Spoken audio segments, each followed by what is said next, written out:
Alright, mga minamahal, sige, pag-usapan natin itong nangyayaring sigalot, itong nangyayaring kaguluhan, kontrobersiya sa loob ng Senado. Talagang sobrang init po, ng hidwaan sa pagitan ni Tito Sotto at ni Villanueva. Paano ba naman kasi, mga minamahal? Parang nagiging saling pusa na lang, nagiging outnumbered po itong minority at talagang sinasakop na ng majority itong Commission on Appointment. Alam nyo naman na itong Commission on Appointment, sobrang laki po ng papel. Lalo pat, syempre, kunyari ganito, mayroong gustong i-appoint ang ating presidente. O for example, i-appoint si Mima Alicia sa posisyon na ganito. Ngayon, ang pinaka-last will dyan, syempre, ang huling magdedesisyon dyan, kung tama ba na i-appoint, ang sinabi ng presidente ay yung Commission on Appointment. Ngayon, sa loob ng Commission on Appointment, lahat po doon mga pro-Sara. So ngayon, na-outnumbered na po itong minority leader, sila Tito Sotto, sila Risa Ontiveros, yan, na-outnumbered na sila. Ngayon, malaki po yung power na pangahawakan nila. What if may in-appoint itong ating presidente na si ganito? Diba? Tapos hindi gusto ng Commission on Appointment. Pwede po nilang i-vanish yan. Wala na. I-delete sa mapa. Tapos kunyari, eto, syempre itong mga miyembro na to, kabilang na dyan sila Mark Villar, malamang yung mga i-appoint nila dyan, yung mga pabor. Pabor sa kanila, pabor sa kanilang negosyo, pabor sa kanilang mga pagkakaibigan. So, diba, nakikita ninyo yung pros and cons. So, ngayon, ito kasi, basahin lang muna natin tong balita, mga minamahal. Ito kasi yung balita. Bago tayo pumunta sa hidwaan ni Tito Sotto at ni Joel Villanueva. Ngayon, pinangalanan ni Villanueva yung mga tao, diba, sa loob ng magiging miyembro ng Commission on Appointment. Basahin natin, mga minamahal. Senate names 9 to Commission on Appointments contingent. So, the Senate on Monday elected 9 senators to sit member of the powerful Commission on Appointment or CA. During the plenary session, the following senators were named to the Senate contingent to the bicameral commission. Sino-sino yung mga nandun? Nandyan si Ronald Bato de la Rosa, JV Ejercito, Jinggoy Estrada, Bongo, Rodante Marcoleta, Amy Marcos, Rafi Tulfo, Joel Villanueva, and Mark Villar. Kasi itong si Cayetano, wala na dito si Cayetano, no? Si Cayetano kasi, mga minamahal, ay nag-withdraw. Bakit nag-withdraw itong si Cayetano? Kasi nagkaroon na nga ng sigalot between Villanueva and Tito Sotto. Nag-giveaway na lang siya para yung kanyang posisyon ibigay na lang sa iba, 'di ba? So, Alan Peter Cayetano temporarily withdraw his nomination to give way to more representation of the Senate minority bloc in the CA sa Commission on Appointment. So, sa madaling sabi, okay, umalis na lang siya. Bahala na kayo dyan mag-resbakan. Bahala na kayo dyan magkaroon ng hidwaan. Basta ako, alis na ako dyan. Itong posisyon ko, itong numero ko, ibigay ko na lang dyan sa minority. So, sa madaling sabi, nag-giveaway. Mga minamahal, itong si Cayetano, which is good, 'di ba?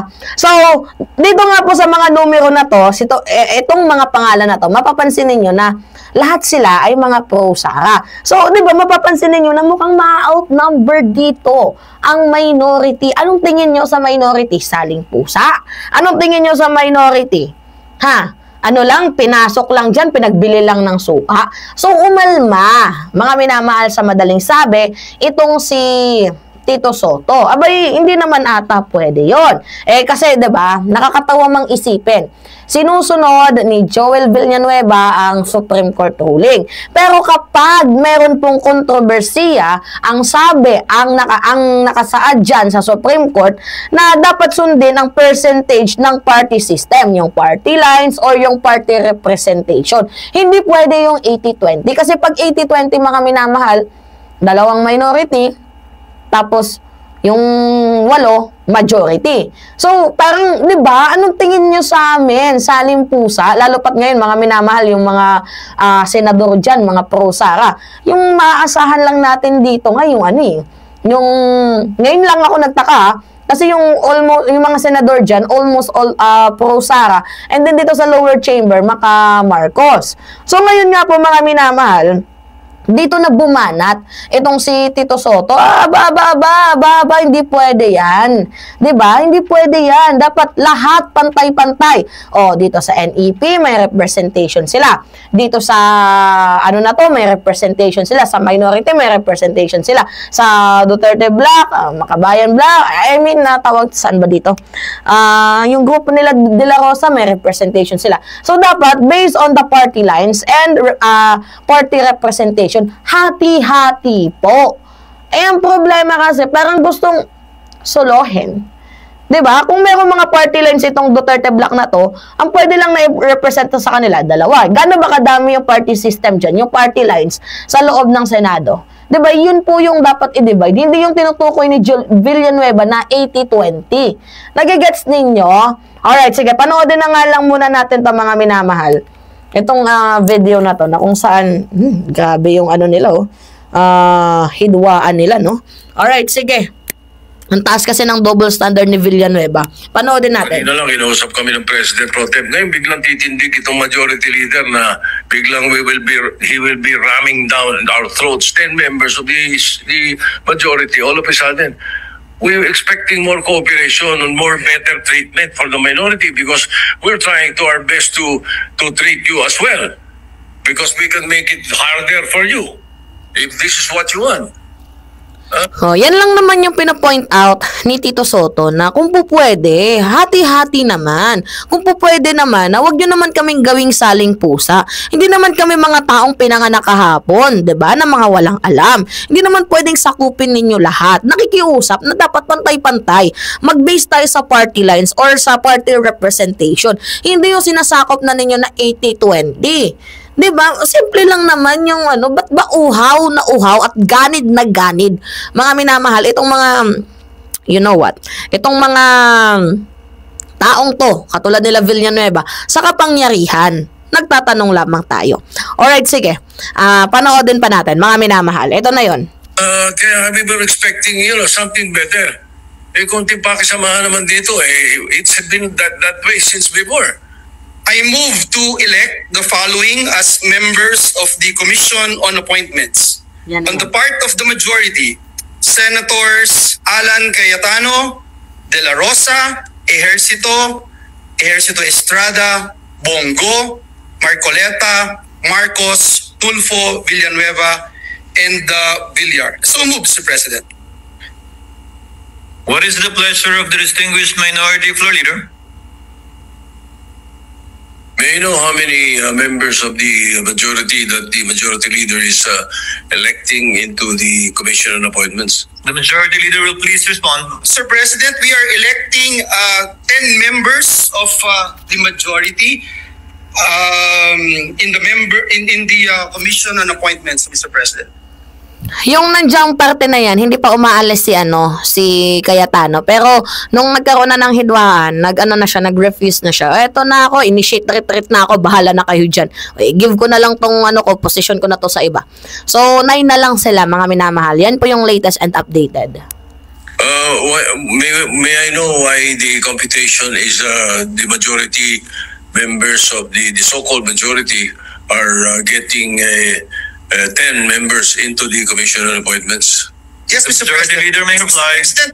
President, the computation is based on an 80-20 representation from the majority and the minority. 80% of 12 members would be equal to 9.6 members, which may be rounded out to 10 members. 20% of 12 members would equal to 2.4 members, which is rounded out to 2. If you look at the composition, Mr. President, right now of the Senate, we have 19 members in the majority. Over 24 is 0.79, Mr. President. 5 members of the minority, over 24 is 0.20. And if you multiply, Mr. President, 0.79 times 12 is 9.6, 0.20 times 12 is 2.4 members, Mr. President. May I know the basis of the percentages being mentioned by the majority leader, Mr. President? Because the the last word I know is that the Supreme Court has decided that if there is controversy in the composition of the Commission on Appointments, it is very clear that the Senate must follow the party lines and the party representation. So, Ito na yung yung sinasabi ni Tito Soto na kapag mayroong kontrobersiya, according to the Supreme Court, dapat ang susundin natin is yung percentage ng party system, yung party lines or yung party representation. Kaso, makulit si Villanueva na parang sinasabi niya hindi, dapat 80-20. Ang tilok-tilok nga, mga minamahal, pinapangaralan na siya para hindi magkagulo. Ngunit siya yung naghahanap ng gulo or sadyang hindi niya naintindihan yung ibig sabihin ng kontrobersiya na desisyon ng Supreme Court na kapag mayroong nangyayaring ganon, ay dapat nakabase tayo sa party lines or party representation. Diba? So ngayon, ito, sobrang ganid talaga ni Villanueva na pinupush to niya yung tawag dito, pinupush to niya yung 80-20. So unfair, 'di ba? Kung 12 ang miyembro ng tawag dito, kung 12 ang miyembro ng Commission on Appointment, yung 80% kanila and yung 20% dito sa minority. So parang ang mangyayari, 10 kanila, 2 lang dito sa minority. Like, mapapasabi ka na lang na nasaan dyan yung justice. 'Di ba? So ngayon, pinangalanan pa siya. this body elects to follow the Supreme Court decision on the articles of impeachment, why can't they follow the decision of the Supreme Court when it comes to the computation of membership in the Commission on Appointments? Oh, sunog. 'Di ba pinalo nyo yung desisyon ng Supreme Court, yung dito sa impeachment ni VP Sara Duterte, tapos hindi nyo kayang respetuhin yung desisyon ng Supreme Court na sundin natin ang sinasabi na kapag nagkaroon ng kontrobersiya, dapat ang party lines or party representation according sa 1987 Constitution ang ating pagbabasihan. So parang ito na, sunog na siya doon kasi taas naman ang double standard mo. 'Di ba? Oh, sinusunod mo ang Supreme Court at the same time gagawa ka ng sarili mong rulings, yung tradition, sundin ang tradition, ganyan-ganyan. Pwede ka ba naman may katok? So therefore, there is no such thing as 9.6, 9.5, 2.5, 2.4. It should be members of the NPC, 6. 3 of them should be in the CA. Members of the NP, Nationalista Party, is 2.5 or 5 of them. So therefore, 2.5, 2.5 should be in the Commission on Appointments. And then the rest are single members of each party. And therefore, they could talk to the other members so that their 0.5 can be a total of 1%, 1. For each representation. There are easily 11. No, the PDP has 3 members. PDP Laban has 3 members. Senator Bongo, and Senator De La Rosa and Senator Robin Padilla. So their representation in the CA should be 1.5. Right now, I'm already hearing Senator Bongo and Senator De La Rosa as members of the CA. What about the other members? What about their political parties? Yeah. I think this should not be the case to be followed, Mr. President. That the whim of the majority or the whim of the numbers shall prevail. I don't think so. We should follow the rule then, if that is the case. We have been discussing this with Senator Estrada. Senator Villanueva has tried to talk to me about it. What we're saying is that we could come up with a formula that will also jibe with the Supreme Court decision. If I may, why all of a sudden? Okay, wag na nating tapusin mga minamahal. Na I know that you really get the point na pinaglalaban ni Tito Soto. Yung sundin natin yung desisyon ng Supreme Court in terms of when the Senate have a controversy, we should follow the party lines or follow the party representation. O kung kayo nga, sinunod nyo yung desisyon ng Supreme Court, diba, na i-declared as unconstitutional, ito nga pong impeachment ni ni VP Sara Duterte, then supposedly dapat sundin nyo din, di ba, yung desisyon ng Supreme Court in terms of appointing the members of Commission on Appointment. Di ba? Napaka-basic. Wag mong taasan yung double standard mo. Ngayon, pinaglalaban niya, no, it should be 80-20. Di ba? Ewan ko ba dito? So, isa lang yung masasabi ko, mga minamahal.